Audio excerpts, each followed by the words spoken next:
Hello, everybody. In today's lecture, I'm going to dedicate. I'm going to focus on unlocking the power of cohesive, critical, and interpretive writing. Mastering the art of writing goes beyond merely conveying the information. It is about crafting compelling narratives that engage your readers, sparks critical thinking, and leaves a lasting impression. So, cohesive writing, building a strong foundation. In order to build a strong foundation, we have to first follow the following rules. The first one is clear structure. Second one is consistent focus. Third is linking ideas. And fourth is effective paraphrasing. In terms of clear structure, we have to think of our writing as a journey. Let's suppose as a traveler, start with a clear introduction that outlines the destination, for example, your main argument, and guide your readers smoothly through each point along the way, your body paragraphs, and with a conclusion that summarizes journey and emphasizes the significance of our findings. Second is consistent focus. Stay on track. Avoid introducing unrelated ideas or tangents that distract from the main argument. So this means that each paragraph should directly contribute to your or to our overall thesis, ensuring a focused and impactful narrative, and linking ideas like transitional words as a bridge between our ideas, and also effective paraphrasing. uh, each paragraph should focus on a single and well-defined idea. Well-defined idea. So critical writing, engaging in deeper analysis. So analysis beyond description. So this means that we need to move beyond simply stating facts or summarizing information. We have to dive deeper by asking probing questions that uncover the significance of the subject matter. We have to consider the purpose, strengths, weaknesses, and implications of the topic at hand. With regards to multiple perspectives, we need to explore different viewpoints and interpretation of the subject.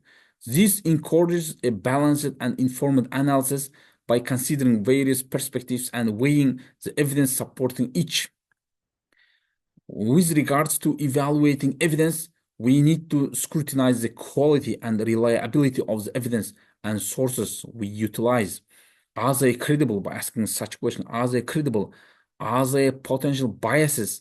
What assumptions are being made? A critical examination of evidence enhances the rigor and credibility of your or of our analysis. Interpretive writing, in order to write and interpret the writing, so there are steps. First is understand. We need to understand the subject. Second is contextualize. Third is exploring underlying meanings. And the last one is the justification of interpretation. So with regards to understanding the subject, we need to grasp the subject matter we are interpreting.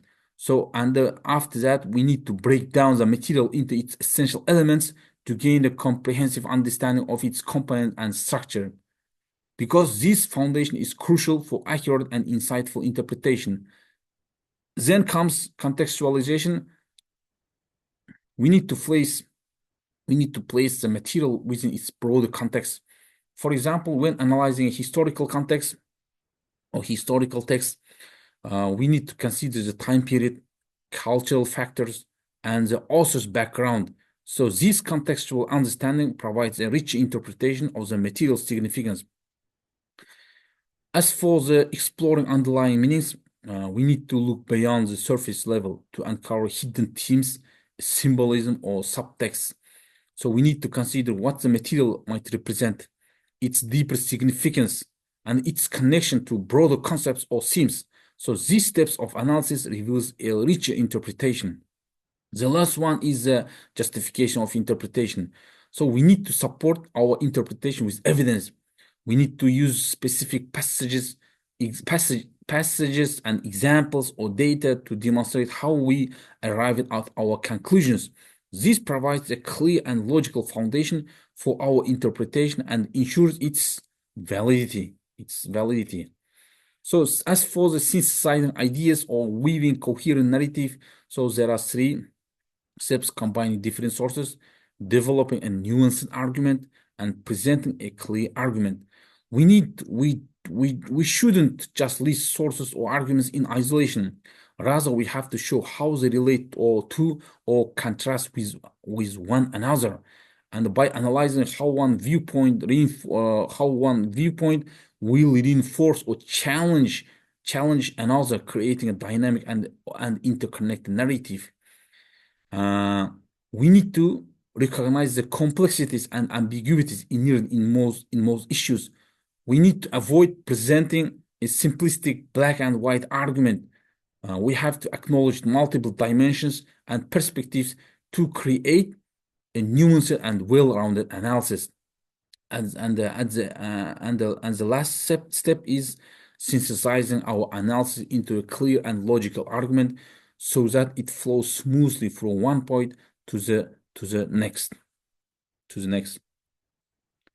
So then comes revision or revising for clarity and precision in order to uh, in order to uh, in order to have the essay that to have the essays whose or which is to have the essay that the sentences flow logically, and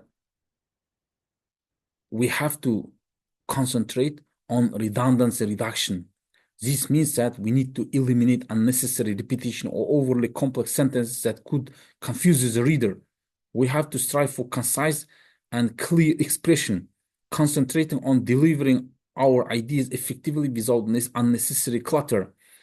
And the last one, we have to be careful with precise language. We have to choose words and arguments carefully, ensuring that they are precise and well defined. We need to avoid vague language or ambiguous interpretations, and clarity and precision are essential for impactful writing. Impactful writing. So, as for the conclusion, in order to leave a lasting impression, we have to summarize the main points of our argument word for word. We have to recap the key findings and insights to reinforce the central message and leave a lasting impression on the reader. And we have to reflect on implication. This means there is a need to consider the broader implications of our analysis, explore how our findings relate to other issues, future research directions, or potential practical application. This adds depth and relevance to our conclusion. And the last one is engaging with the reader. We need to end with a thought-provoking statement that encourages the reader to engage with our ideas further. This leaves a lasting impression, and fosters a connection between your writing and the reader. So this is the kind of explanation. Uh, uh, so this is the kind of explanation as to travel as making a journey. So mastering the art of cohesive, critical, and interpretive writing is a journey of continuous growth. It requires practice, dedication, and the willingness to explore new ideas and perspectives. So this is a short or brief summary of our today's lecture.